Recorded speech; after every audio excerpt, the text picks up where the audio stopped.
naissance du monde selon Israël par Jean Bottero. Bon, donc ce chapitre est un peu plus long que ceux d'avant. Je le ferai sans doute en 2 ou 3 fois. Les textes. Un certain nombre de passages de la Bible font allusion aux origines de l'univers, mais 4 ou 5 surtout paraissent dévoués, ex professo si l'on peut dire, à un exposé plus ou moins systématique de la cosmogonie.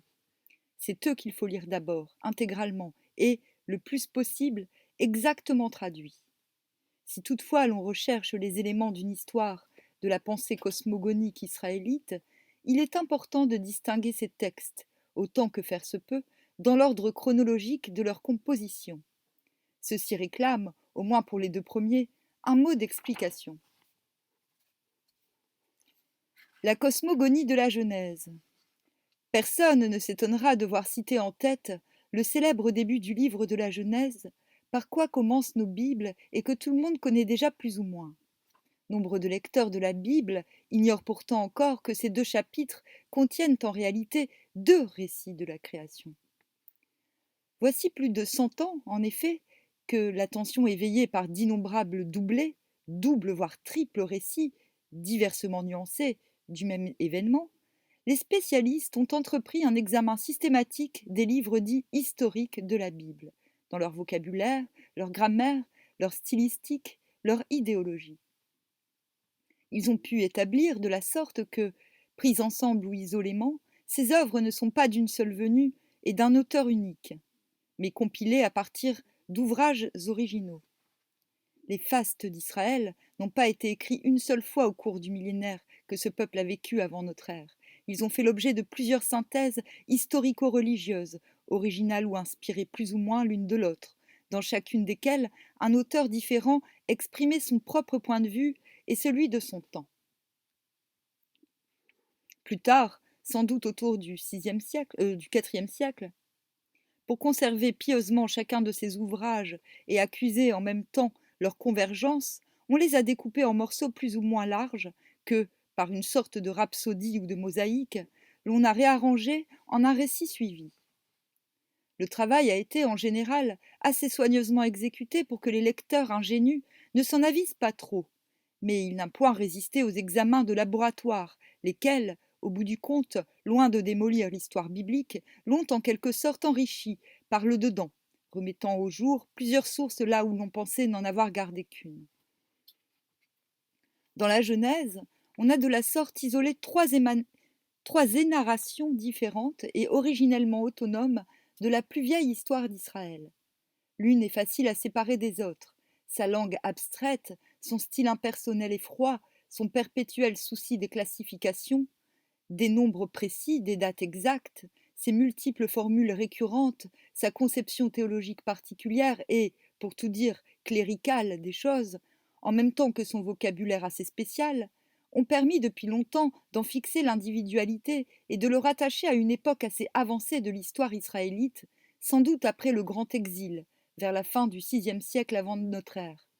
Anonyme comme presque tous les ouvrages de l'Ancien Orient et de la Bible, on l'appelle le code sacerdotal, parce qu'il semble trahir, en sa facture même, un esprit qui évoque bien celui du clergé au début du judaïsme. Ce qu'il reste, une fois extrait ce code sacerdotal, est beaucoup plus difficile à couper au couteau. Les doublés, assez nombreux que l'on y trouve encore, ainsi que nombre de particularités récurrentes dans la langue, le vocabulaire et la façon de voir les choses, ont toutefois permis d'y déceler la compilation de 2 récits plus archaïques, dont l'un paraît présenter la tradition historico-religieuse du royaume du Nord, l'autre celle du royaume du Sud aux alentours du 8e siècle. Ce dernier a reçu des experts le nom de yaviste ou javiste, parce qu'il désigne, plus volontiers, le Dieu d'Israël par son nom propre, de Yahvé. L'autre, on l'a appelé éloïste, parce qu'il se sert d'abord, dans ce même but, du terme plus général d'Élohim, lequel signifie Dieu, et on en revient au dieu El des Cananéens, par la même occasion. L'éloïste, à en juger du moins par ce par ce qui nous en a été conservé, ne commençait son histoire d'Israël qu'avec celle du premier et du plus grand ancêtre de ce peuple, Abraham. Mais le yaviste et le code sacerdotal ont pris les choses de plus haut et remonté jusqu'aux origines mêmes de l'homme et de l'univers. C'est pourquoi ils commencent l'un et l'autre par un exposé cosmogonique. Toutefois, les compilateurs de notre Bible ont choisi, pour la mettre en tête, la cosmogonie du code sacerdotal et ajouté seulement à sa suite celle du yaviste, inversant de la sorte un ordre chronologique de composition dont ils se souciaient apparemment fort peu, mais auquel nous tenons. Le récit du yaviste. Voici donc tout d'abord le plus ancien récit israéliste des origines du monde et de l'homme, le seul qui nous soit resté d'avant le grand exil, à savoir le premier chapitre de l'histoire yaviste. Genèse 2, 4b 25. Le désert initial. Lorsque Yahvé eut fait le ciel et la terre, nulle broussaille de la lande n'existait encore sur la terre, et nul gazon de la lande n'avait encore poussé, parce que Yahvé n'avait pas encore fait pleuvoir sur la terre, et qu'il n'y avait pas d'homme pour travailler l'humus. Ça rappelle vachement quand même les Hittites et les Hurrites, si je ne m'abuse. Ou les autres, quoi. Premiers éléments de progrès. Yahvé fit donc monter un flot de la terre pour arroser la surface entière de l'humus. Puis Yahvé modela l'homme avec de la poussière tirée de l'humus et lui insuffla aux narines l'haleine de vie, si bien que l'homme devint un être vivant. Le premier jardin. Yahvé planta alors un jardin à Éden, là-bas, vers l'Orient, et il y plaça l'homme qu'il avait modelé. Yahvé fit donc pousser de l'humus toutes sortes d'arbres agréables à voir et bons à manger, y compris l'arbre de vie au milieu du jardin, et aussi l'arbre du discernement du bien et du mal. Hydrographie du jardin. Or, un cours d'eau sortait d'Éden pour arroser le jardin. Après quoi, il se divisait et formait 4 bras. Le premier s'appelait le Pishon. C'est celui qui contourne tout le pays de Kawila, où l'on trouve de l'or. L'or de ce pays est d'excellente qualité. Et également du bdellium et de la pierre de Shoham. Intéressant. Le second fleuve s'appelait le Gikon. C'est celui qui contourne tout le pays de Couche. Le troisième fleuve s'appelait le Tigre. C'est celui qui coule juste devant la ville d'Assour. Quant au quatrième fleuve, c'était l'Euphrate. L'homme, fermier de Dieu. Petite parenthèse. Donc finalement, la seule différence pour l'instant qu'il y a entre ce récit entre Israël et les autres cultures, c'est qu'il y a 2 fleuves en plus. Ce qui peut expliquer qu'il y ait eu une scission territoriale entre ces 2 peuples. L'homme fermé de Dieu. Yahvé prit donc l'homme et l'établit au jardin d'Éden, pour qu'il le travaillât et le gardât. Et Yahvé donna cet ordre à l'homme. Tu peux manger à ton gré de tous les arbres du jardin, mais tu ne mangeras point de l'arbre du discernement du bien et du mal. Si tu en mangeais, tu mourrais, tu mourrais. Bon, dans un des textes que j'ai écrits, sans faire exprès, j'en arrive à la conclusion quand même qu'à la base, l'homme, il était peut-être respirien. Les compagnons de l'homme. 1. Les animaux. Puis Yahvé se dit, ce n'est pas bon que l'homme reste tout seul, je vais lui faire un compagnon qui lui convienne. Et Yahvé modela d'humus tous les animaux de la lande et tous les oiseaux du ciel. Puis il les conduisit devant l'homme pour voir comment il les appellerait. Quelque appellation que leur donnerait l'homme à chacun, elle serait son nom. L'homme épela ainsi les noms de tous les animaux domestiques, de tous les oiseaux du ciel et de toutes les bêtes sauvages. Quant à l'homme, pourtant, il ne trouva point parmi eux de compagnon qui lui convînt. 2. La femme. Alors Yahvé fit choir une torpeur sur l'homme, qui s'endormit. Il lui prit une côte et reboucha le vide en mettant de la chair à sa place. Et de cette côte, qu'il avait prise à l'homme, Yahvé façonna une femme, qu'il conduisit à l'homme. Et l'homme s'exclama: Celle-ci, pour le coup, c'est un os de mes os, une chair de ma chair. Celle-ci, on l'appellera Isha, Ishsha, parce qu'elle est tirée de l'ish, celle-ci. Voilà pourquoi chaque homme abandonne père et mère pour s'attacher à sa femme, à ne former ensemble qu'un seul corps. État primitif de l'homme. Or, tous les deux étaient nus, l'homme et sa femme, mais ils n'en avaient pas mutuellement honte. Suit le récit de la première déchéance humaine, que manifestement, ce que l'on vient de dire était dans le plan de l'auteur destiné à préparer.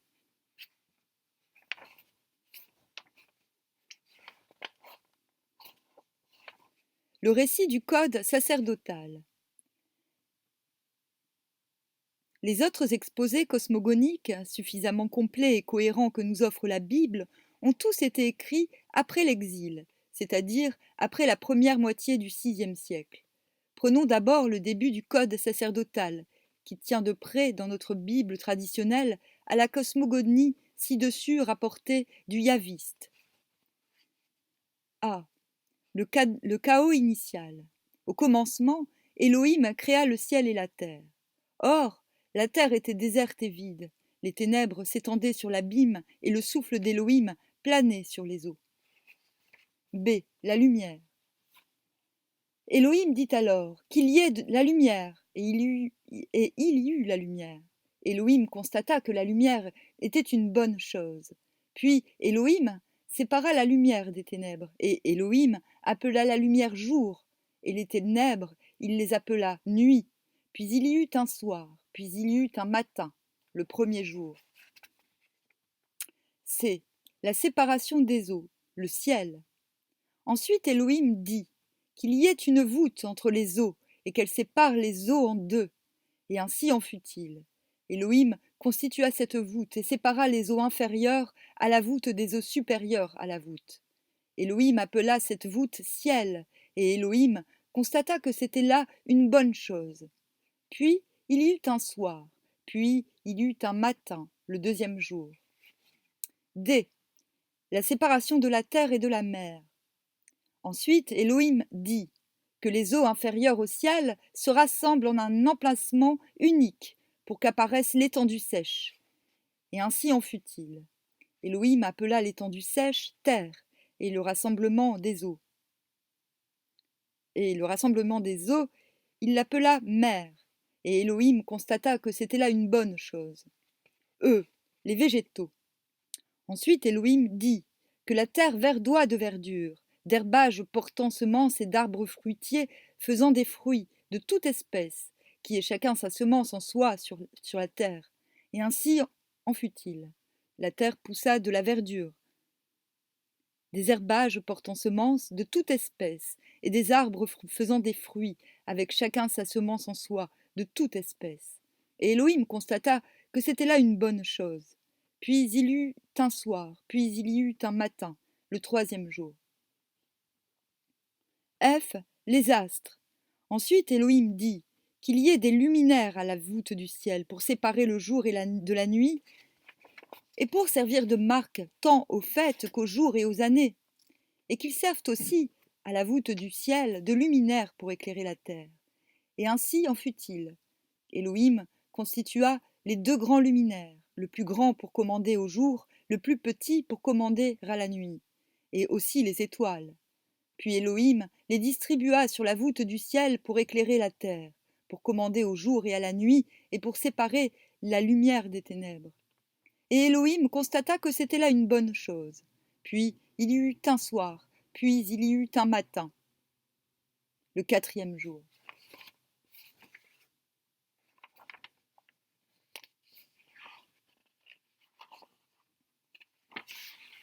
Hop. G. Les animaux d'origine aquatique. Ensuite Elohim dit que les eaux grouillent d'un grouillement d'animaux et de volatiles volant au-dessus de la terre à la face de la voûte céleste. Et ainsi en fut-il. Elohim créa les dragons géants et tous les animaux reptateurs, dont les eaux grouillent, de toute espèce, et tous les oiseaux munis d'ailes de toute espèce. Et Elohim constata que c'était là une bonne chose, après quoi Elohim les bénit en ces termes. Soyez féconds et multipliez-vous, jusqu'à remplir les eaux de la mer, que les oiseaux également se multiplient sur la terre. Puis il y eut un soir, puis il y eut un matin, le 5e jour. Les animaux d'origine terrestre. Ensuite Elohim dit que la terre produise des animaux de toute espèce, bestiaux, reptiles et bêtes sauvages de toute espèce, et ainsi en fut-il. Elohim fit les bêtes sauvages de toute espèce, les bestiaux de toute espèce, et tous les reptiles du sol de toute espèce. Et Elohim constata que c'était là une bonne chose. L'homme. Enfin Elohim dit, faisons l'humanité à notre image, comme une réplique de nous, pour qu'ils régissent les poissons de la mer et les oiseaux du ciel, les bestiaux et toutes les bêtes sauvages, et tous les reptiles qui rampent sur la terre. Elohim créa donc l'humanité. À l'image d'Elohim, il la créa. Il les créa mâles et femelles. Après quoi, Elohim les bénit en ces termes. Soyez féconds et multipliez-vous, remplissez la terre et soumettez-la. Régissez les poissons de la mer et les oiseaux du ciel et tous les animaux qui rampent sur la terre. Maintenant, dit encore Elohim, je vous donne tous les herbages, portant semences de dessus la surface entière de la terre, et tous les arbres faisant des fruits garnis de graines. Ce sera votre nourriture. De même, à toutes les bêtes sauvages, à tous les oiseaux du ciel, à tout ce qui rampe sur la terre et qui détient le souffle de vie, je donne pour nourriture toute la verdure des plantes. Fin de la création. Elohim considéra alors tout ce qu'il avait fait et constata que tout était excellent. Puis il y eut un soir, puis il y eut un matin, le 6e jour. Ainsi furent parachevés le ciel, la terre et tout leur équipage. Le repos terminal. Et Elohim ayant achevé au 7e jour l'ouvrage qu'il avait fait, se reposa, ce 7e jour, de tout le travail qu'il avait accompli. Aussi Elohim bénit-il le 7e jour, et en fit-il une chose sainte. C'est en effet ce jour-là qu'il s'était reposé de tout son travail accompli lors de la création. Conclusion. Telle est la généalogie du ciel et de la terre lorsqu'ils furent créés. Voilà, un dernier petit passage. Le psaume CIV, je ne sais pas ce que ça veut dire. 54, non? C'est 50, je ne sais plus. Les 2 textes cosmogoniques de la Bible qu'il nous reste à lire sont des poèmes. L'un, extrait du livre de Job, est postérieur d'à peu près un siècle au code sacerdotal. L'autre, un des cantiques dont le livre des psaumes forme la collection canonique, est plus difficile à dater. Peut-être a-t-il été composé assez avant, dans la seconde partie du 1er millénaire avant notre ère. À défaut de critères sûrs, il vaut sans doute mieux le placer, par commodité, immédiatement après le récit du code sacerdotal, pour la raison qu'il semble avoir été écrit comme une sorte de commentaire poétique et d'envolée lyrique sur les thèmes cosmogoniques de ce récit. Et puis, il forme un tout en lui-même, tandis que l'extrait du livre de Job aura besoin d'être remis en son contexte. Donc, quand même, ce qu'on peut remarquer, c'est que dans les cosmogonies précédentes, on a retrouvé des millions de tablettes. Et pourtant, dans ces tablettes étaient plutôt d'ordre administratif que d'ordre liturgique. Le fait qu'il y ait une telle quantité de textes qui soient écrites sur la cosmogonie laisse vraiment à croire, à penser, que finalement, ce peuple qui s'est dégagé du Tigre et de l'Euphrate, comme c'est précisé dans le texte que nous avons lu avant, on pourrait penser que cette abondance de textes était une forme de prosélytisme, en fait. Désolée, c'est choquant, mais finalement, pourquoi passer de la tradition orale à la tradition écrite aussi brusquement, si ce n'est que pour appâter et diviser un ordre déjà bel et bien présent. Voilà. Invocation liminaire. Béni Yahvé, ô mon âme, Yahvé mon Dieu, que tu es grand. Tu t'es enveloppé de majesté et d'éclat, drapé de lumière comme d'un manteau. Le ciel. Tu as déployé les cieux comme une tente, construit sur les eaux ton balcon, en fait de la nuée de ton char, et fait de la nuée de ton char. Donc en gros, il se déplace sur les nuages. Tu t'avances sur les ailes du vent, tu as pris les vents pour estafette et les éclairs flamboyants pour esclaves.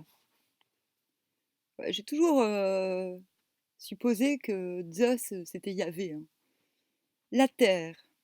Tu as fondé la terre sur ses socles, inébranlable éternellement. L'abîme, tel un vêtement, l'a recouvré, et les eaux stationnées par-dessus les montagnes.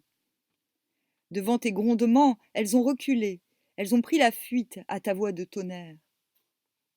La mer. Elles ont sauté les montagnes, dévalé les vallées, jusqu'à ce lieu que tu leur avais assigné. Tu leur as fixé une borne infranchissable pour qu'elles ne reviennent plus submerger la terre. Les rivières. Tu as dirigé les sources vers les lits des rivières, qui cheminent entre les monts.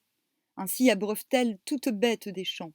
Les onagres y étanchent leur soif, et les oiseaux du ciel, installés auprès d'elles, lancent leur chant de parmi la ramée. La pluie.